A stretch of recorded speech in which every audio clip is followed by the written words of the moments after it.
as a rabbi, what has how has the Holocaust affected your life, the life of your community, and how did you navigate that?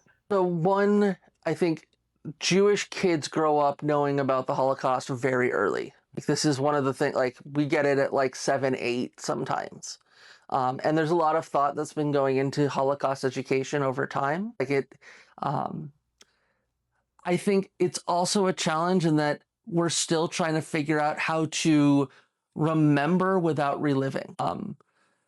It also leaves Jews in the situation where we are hypersensitive to any criticism because like any public criticism of a Jew or Jews or a Jewish activity or group like always comes with that like, are they doing it because they have an issue with what they're doing, or are they doing it because they're Jews? So criticisms often emerge where people who are justifiably critical of a Jewish organization or let's say a Jewish state uh, can be like there's always this like, what is the origin of that criticism? Because there's certainly plenty of people who hate Jews who are happy to jump on the bandwagon of anything and take, like, if it's a legitimate criticism, they'll jump on it. If it's an illegitimate criticism, they'll jump on it.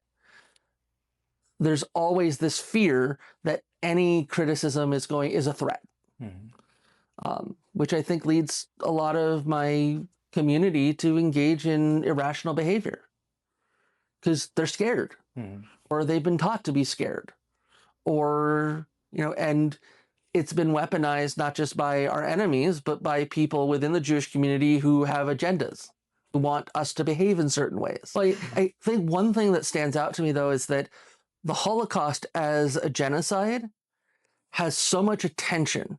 And I think because it was so well documented, it was so central to a very European-centered situation that, like, it is the easiest genocide that we can point to and say this happened. Okay.